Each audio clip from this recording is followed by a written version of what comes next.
മായാമണി ആയിഷയുടെ ചായക്കടയിലെത്തിയതോടെ കച്ചവടം മുഴുവൻ ആയിഷയ്ക്കായി. ഖദീജയുടെ കടയിൽ ആരും കയറുന്നില്ല. ആയിഷ ഒരു പെണ്ണിനെ ഇറക്കി ആണുങ്ങളെ വശത്താക്കാൻ ശ്രമിക്കുകയാണെന്ന് ഖദീജ ആക്ഷേപിച്ചു. മായാമണി പുരുഷനാണെന്നറിയാതെ ആയിഷ അവളോട് വളരെ അടുത്തു പെരുമാറുന്നു. അവൾ മായാമണിയെ തന്റെ മുറിയിൽ കിടത്തുന്നു. ഷുക്കൂറിനാകെ ആധിയായി. അവൻ തന്ത്രപൂർവം മായാമണിയെ ഉമ്മയുടെ മുറിയിൽ നിന്നും മാറ്റി കിടത്തിയെങ്കിലും മായാമണി ഉമ്മയോട് അടുക്കാതിരിക്കാൻ അവൾക്ക് കാവൽ നിൽക്കേണ്ട ഗതികേടിലായി അവൻ.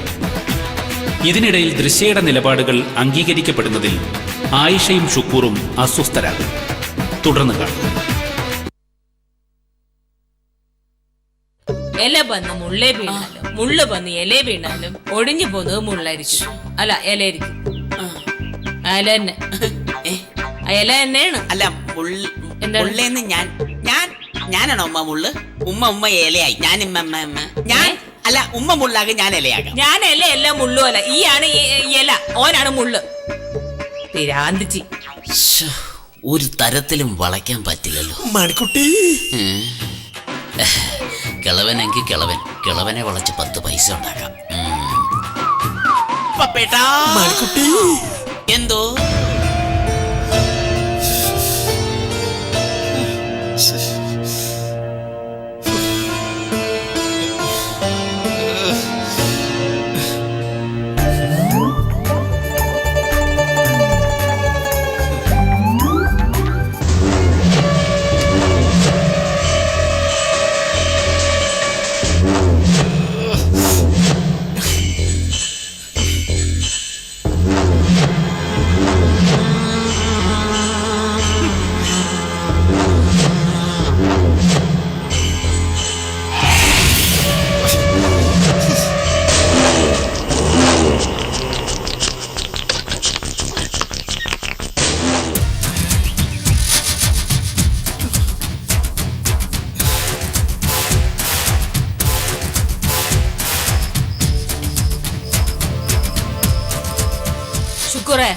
അനക്കുറങ്ങാനായില്ലേ?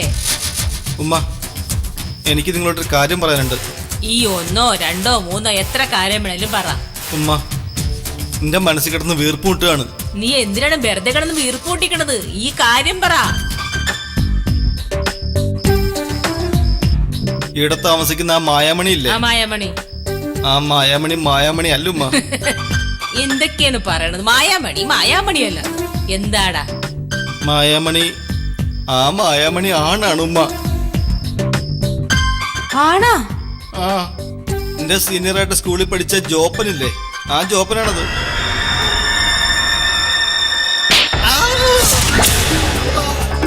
ദ്രോഹി.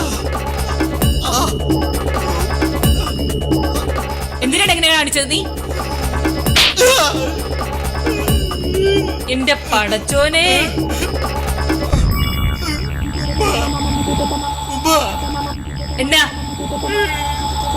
എന്താണ് നീ കാണിച്ചത്? നിനക്ക് വല്ല ബോധം ഉണ്ടാടാ? ഉമ്മ, തൽക്കാലം അറിഞ്ഞതായിട്ട് ഭാവിക്കണ്ട. കച്ചവടം ഉഷാറായിട്ട് വരുന്നുണ്ട്. നമുക്ക് ഒറിജിനൽ ഒരു പെണ്ണിനെ കണ്ടെത്താം. എന്നിട്ട് അവനെ ഞാൻ ഒഴിവാക്കിക്കോളാം. അതുവരെ ഉമ്മയെ നോക്കിക്കോണം.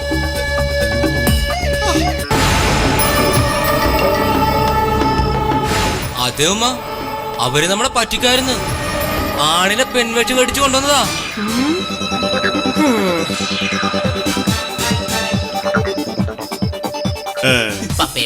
ഓ, പപ്പേട്ടന് മാത്രം ഞാനൊരു സ്പെഷ്യൽ ചായ കൊടുക്കുവാണേ. ആരും പരാതി പറയരുത് കേട്ടോ. ആയിഷുമ്മ അറിയണ്ട കേട്ടോ. പപ്പേട്ടന്റെ മുഖം ഒന്ന് കാണിച്ചേ. അയ്യോ, ഇത് കണ്ടോ? ഞങ്ങളുടെ നാട്ടിലേക്ക് ഈ റബ്ബറിന് തുരിശടിക്കാൻ വരുന്ന ഹെലികോപ്റ്റർ ഇല്ലേ, അതിന്റെ ഷേപ്പ്. ഞാനോ?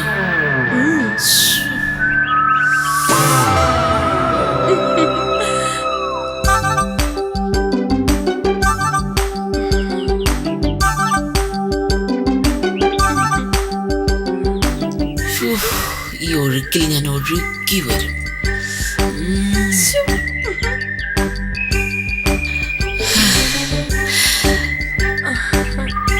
സുഖാണോ?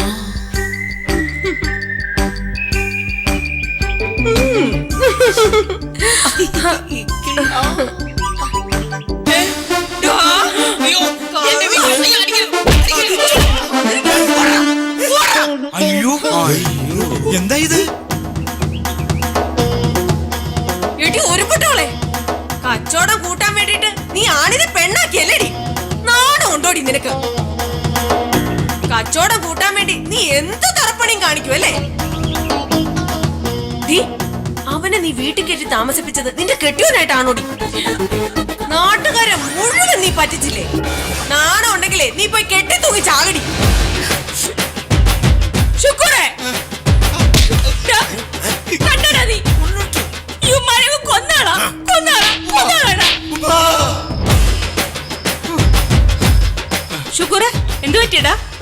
എന്തു പറ്റി? ഞാൻ പേടിച്ചു പോയാണുമ്മ. പേടിച്ചാ? പോട്ടെ പോട്ടെ പോട്ടെ. എന്റെ പടച്ചോനെ, എന്റെ കൊച്ചിന് എന്തോ ജിന്ന് വായിച്ചിട്ടുണ്ടല്ലോ. ആണുമ്മ, എന്നെ ജിന്ന് പിടിച്ചിരിക്കുക. ആ ജിന്ന് എന്നെ കൊണ്ടേ പോവുമ്മ.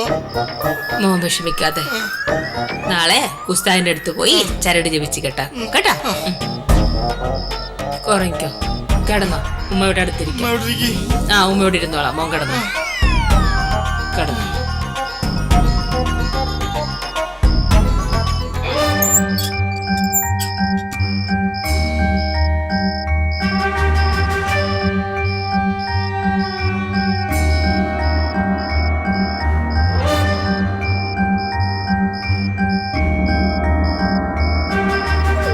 അതെ, ഞാനിവിടെ കാര്യങ്ങളൊക്കെ ചെയ്തു തുടങ്ങിയിട്ടുണ്ട്.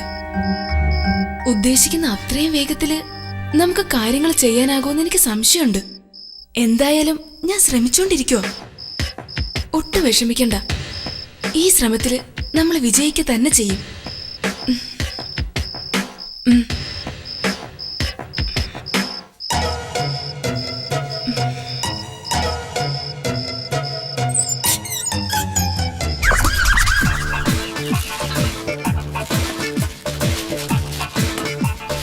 ശാരദാംബരം.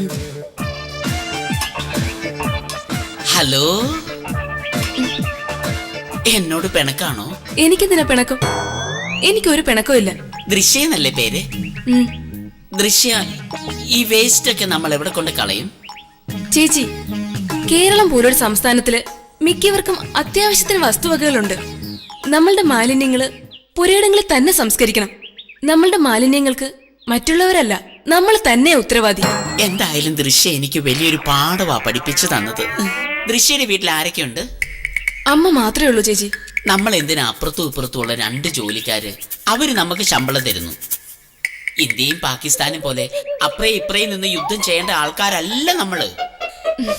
എന്റെ ദൃശ്യേ, നിന്നെ അകലേന്ന് കാണുന്ന പോലൊന്നും അല്ല, അടുത്ത് കാണുമ്പോ എന്തൊരു ഭംഗിയാ.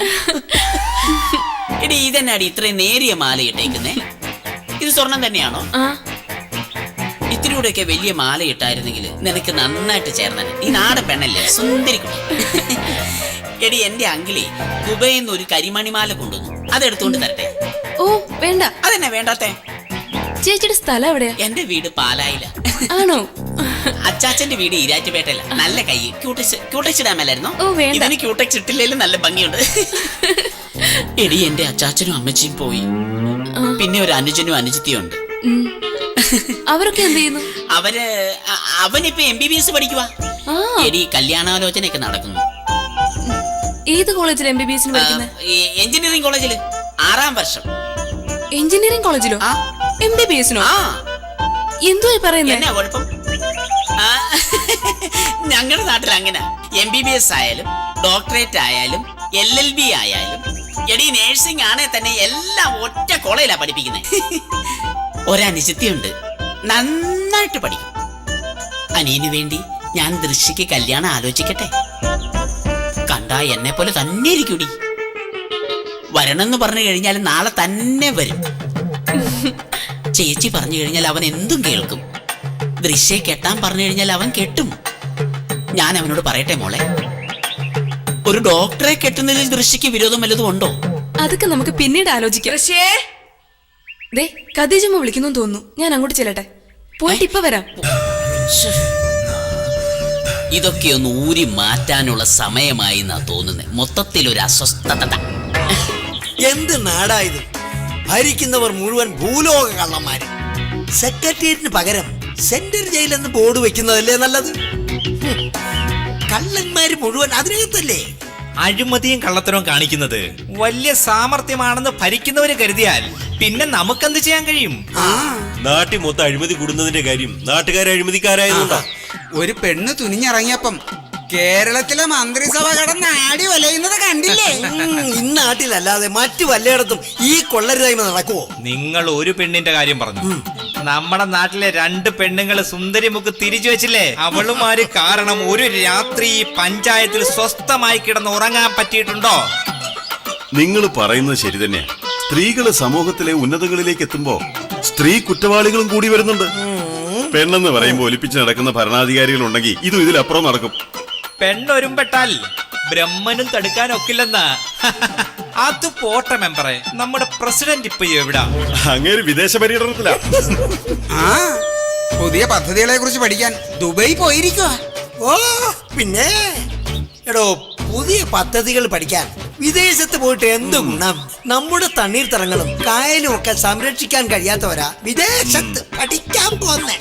ഇതിന്റെയൊക്കെ ദുരന്തം വരും തലമുറയാ അനുഭവിക്കാൻ പോന്നെ. നമ്മുടെ തണ്ണീർത്തടങ്ങളും കായലും ഒക്കെ സംരക്ഷിക്കാൻ കഴിയാത്തവരാ വിദേശത്ത് പഠിക്കാൻ പോന്നെ. ഇതിന്റെയൊക്കെ ദുരന്തം വരും തലമുറയാ അനുഭവിക്കാൻ പോകുന്നത്.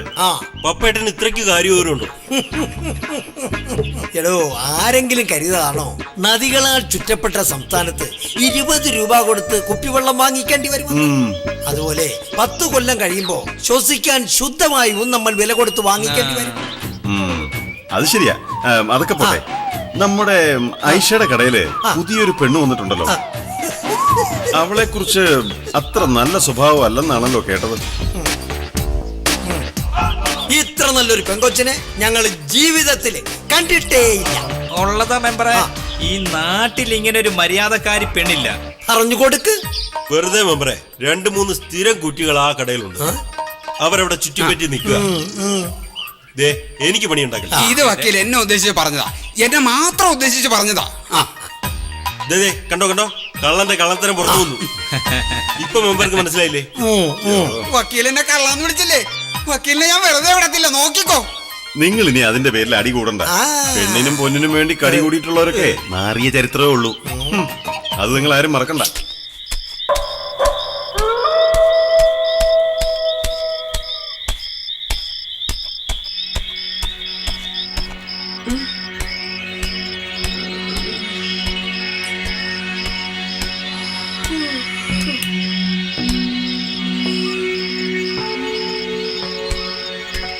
മോളെ മോളെ എണീറ്റേ. എന്താ അമ്മ? വെളിയിൽ എന്തോ ശബ്ദം കേൾക്കുന്നില്ലേ? ആ ശരിയാണല്ലോ, ഒരു ശബ്ദം കേൾക്കുന്നുണ്ട്. ഞാനും നോക്കട്ടെ. വേണ്ട വേണ്ട, മോളിപ്പൊ വെളിയിലോട്ട് ഇറങ്ങണ്ട. അതൊന്നും സാരമില്ലമ്മ, ഞാനൊന്ന് പോയി നോക്കട്ടെ. വേണ്ട, നീ ഇപ്പൊ പോണ്ട. അവന്മാരുടെ കയ്യിൽ വല്ല ആയുധവും കാണും. എന്തായാലും ഞാനൊന്ന് പോയി നോക്കിയിട്ട് തന്നെ ബാക്കി കാര്യം. ഓ എന്റെ കൊച്ചൻ, വേണ്ടെന്നല്ലേ പറഞ്ഞത്? സാരില്ലെന്നേ, ഉമ്മ ഇവിടെ ഇരി, ഞാൻ പോയി നോക്കിട്ട് വരാം.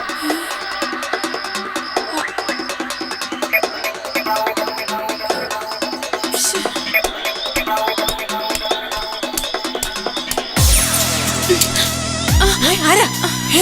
അയ്യോ, കള്ളനോ? ഇതെന്താ എന്റെ പടച്ചോനെ? ഇതവള് തന്നെയാ, ഇതവള് തന്നെയാ ജയിച്ചത്.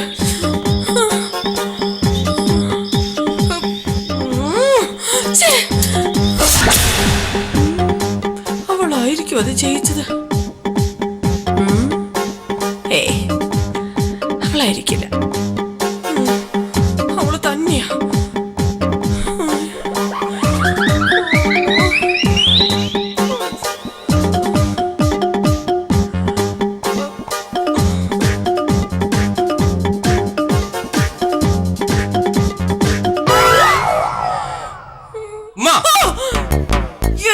അമ്മ, ഈ കൂടോത്രം കൂടോത്രം എന്ന് പറയുന്ന ചില്ലറ കാര്യമൊന്നും അല്ല. സെക്രട്ടേറിയറ്റിൽ വരെ കൂടോത്രം ചെയ്തിട്ടുണ്ട്. ഓരോ മന്ത്രിമാരുടെ കസേര ധരിക്കണതിന്റെ കാരണം എന്താ? കൂടോത്രമാണ് ഉമ്മ, കൂടോത്രം. എന്നെ ഈ നാട്ടിൽ കൂടോത്രം ചെയ്യാൻ ഒരൊറ്റ ഒരാളെ ഉള്ളൂ, ആണ്ടാങ്കുന്ന തുസ്മാന്റെ മോള്. അവളെ അത് ചെയ്യും. കൂടോത്രം കൊണ്ടേ മുടിയൊക്കെ വടിച്ച് പറിച്ച് ഭ്രാന്തന്മാരായി തീർന്ന് എത്ര പേരുണ്ടെന്ന് ഉമ്മക്കറിയോ? ഉമ്മയുടെ കാര്യം പോക്കാം. ഉമ്മയുടെ കാര്യം പോക്കാന്ന് പറയാതെ അതിനെന്തെങ്കിലും ഒരു പരിഹാരം പറഞ്ഞതാടാ. അവള് ഭ്രാന്തിയായിട്ട് തെക്ക് വടക്ക് നടക്കുന്നത് എനിക്ക് കാണണം. ആണ്ടാംകുന്നത്ത് ഉസ്മാന്റെ മോളെ, എടി ആയിഷേ, നിന്നെ ഞാൻ പൊളിക്കൊടി. അവള് ഭ്രാന്തിയായിട്ട് തെക്ക് വടക്ക് നടക്കുന്നത് എനിക്ക് കാണണം. ആണ്ടാംകുന്നത്ത് ഉസ്മാന്റെ മോളെ, എടി ആയിഷേ, നിന്നെ ഞാൻ പൊളിക്കൊടി. എന്താടി എവിടെ? ആഹാ, നീ കൊറേ നേരമല്ല മാപ്പാനെ എന്നെ വിളിക്കണത്. ഡീ, കാര്യമൊക്കെ ഞാൻ അറിഞ്ഞു. നിന്നെ കൂടോത്രം ചെയ്തതേ വേറെ ആരുമല്ല, ഞാൻ തന്നെ. ആഹാ, അപ്പൊ നിങ്ങൾ സമ്മതിച്ചല്ലേ? മറുപടി ചെയ്യാൻ ഞങ്ങൾക്ക് അറിയാം. ഓ, നീ മറുപടിയോ മരപ്പണിയോ മരപ്പട്ടിയോ എന്ത് വേണേലും ചെയ്തോ. എന്ത് ചെയ്തിട്ട് ഒരു ഗുണമില്ലടാ. നിന്റെ ഉമ്മ എന്തായാലും ഭ്രാന്തും പിടിച്ച് കയ്യേലും കാലേലും ഒക്കെ ചങ്ങലയും ഇട്ട് പിള്ളേരെയൊക്കെ പേടിപ്പിച്ച് ഈ സുന്ദരി മുക്കിലൂടെ അലഞ്ഞു തിരിഞ്ഞ് നടക്കുന്നത് നീ കാണും. എന്റെ പടച്ചോനെ, ഈ എത്രയും പെട്ടെന്ന് അതൊന്ന് കാണിച്ചു തരണേ. എന്തിനാ ഉമ്മ വെറുതെ ഇങ്ങനെ പൊളി പറയുന്നത്? ഐഷ ഉമ്മ അല്ല അത് ചെയ്തത്. ആളിനെ ഞാൻ കണ്ടായിരുന്നു. അത് നിങ്ങളല്ല. മാത്രമല്ല, കുഴിയെടുക്കുന്ന സമയത്ത് നിങ്ങൾ നല്ല ഉറക്കമായിരുന്നു. അല്ലടി കൊച്ചെ, ഞമ്മള് തന്നെയാണ് അത് ചെയ്തത്. ഞമ്മളിപ്പോ അത് ചെയ്താലും ചെയ്തില്ലേലും ശരി, ഇവള് പറയും ഞമ്മള് തന്നെയാണ് അത് ചെയ്തതെന്ന്. ഞാനാ ചെയ്തത്. അനക്കിഷ്ടമുള്ള പോലൊക്കെ ഈയും ചെയ്യും കേട്ടാ. കണ്ട അവള് സംഭവിച്ചത് കണ്ടോ? എന്നിട്ട് മോക്ക് വിശ്വാസം വരുന്നില്ല. എന്നെ ഭ്രാന്തടിപ്പിക്കാൻ വേണ്ടി കൂടോത്രം ചെയ്ത് നടക്കുന്നത് അവള്. അവളുടെ വാപ്പയുണ്ടല്ലോ, വലിയ കൂടോത്രക്കാരനായിരുന്നു. ഉമ്മ, ഈ കൂടോത്രം എന്നൊക്കെ പറയുന്നത് വലിയ കള്ളത്തരവാ. നമ്മുടെ ഇത്തരം ഭയത്തെ വിറ്റ് കാശുണ്ടാക്കാൻ നടക്കുന്നവരാ ഇത് പറഞ്ഞു നടക്കുന്നവര്. അങ്ങനെ ഒരു സംഗതിയേ ഇല്ല. ഇതിന്റെ പിന്നിൽ എന്തോ ഒരു ഉദ്ദേശമുണ്ട്. ആരോ ഒരാൾ നമ്മുടെ ഖദീജ ടീ സ്റ്റോളിൽ വരുന്നുണ്ട്. അയാൾക്ക് എന്തോ ഒരു ഉദ്ദേശമുണ്ട്. അത് നമ്മൾ കണ്ടെത്തിയേ പറ്റൂ. എന്തോ ഒരു അപകടം നമ്മൾ പിന്തുടരുന്നുണ്ട്. ഞാൻ കടയിലോട്ട് ചെല്ലട്ടെ. വെറുതെയാ, ദൃശ്യക്ക് ഇതൊന്നും അറിയത്തില്ല. ഉമ്മാക്ക് ഭ്രാന്ത് പിടിച്ചാലേ എനിക്ക് ഉമ്മാനെ പ്രാന്തി എന്ന് വിളിക്കേണ്ടി വരും. അത് ശരി, അപ്പൊ ഇതായിരുന്നു നിന്റെ മനസ്സിലിരിപ്പല്ലേ? എടാ അബു, ഈ കൂടോത്രത്തിന്റെ പ്രശ്നം മാറ്റാൻ എന്താ ഒരു വഴിന്ന് പറ. ഇതിന് മറുക്രിയ ഉണ്ടമ്മ, മറുക്രിയ. എന്ത്? അതെന്താ സാധനമാടാ? ഇതൊക്കെ ചെയ്തതിന്റെ ദോഷം മാറ്റാനും ചെയ്തവർക്ക് തിരിച്ചടി കൊടുക്കാനും പറ്റുന്ന ആളുണ്ടുമ്മ. അതാരാടാ ആള്?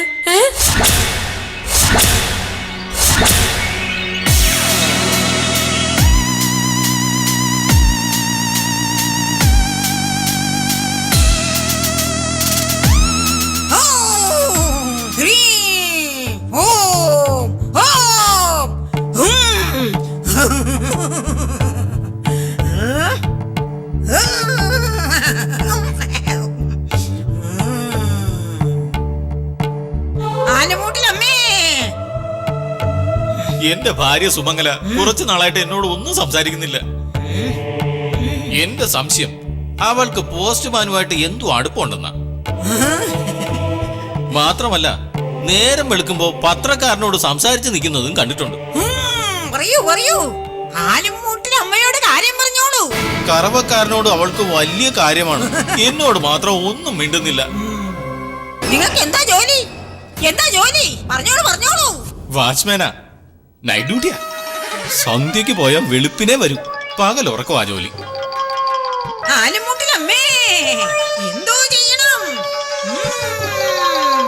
ആലമൂട്ടിലമ്മേ, ആലമൂട്ടിലമ്മേ.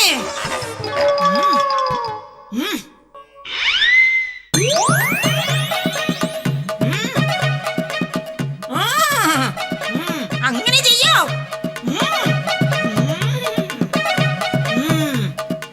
ഒരു ഏലസ് എഴുതി തരാമെന്നാണ് ആലമൂട്ടിലമ്മ പറയുന്നത്. അതെ, എന്റെ ഭാര്യയുടെ അരയെ കെട്ടണം. അതിപ്പോ എങ്ങനെ അവളുടെ അരയെ കിട്ടുന്നത്? എന്റെ അരയെ കിട്ടിയാ മതിയോ? നിങ്ങളുടെ അരയെ കെട്ടിയാലേ ഇനി വേറെ വല്ലവരോടൊക്കെ അവള് സംസാരിക്കില്ലേ? ആ, ഞാൻ ശ്രമിക്കാം. ആലമൂട്ടിലമ്മേ, നേർച്ചെത്രയാണെന്ന് പറ. എത്രയാ? 2000? അത് ഇത്തിരി അധികമാ. ആലമൂട്ടിലമ്മേ,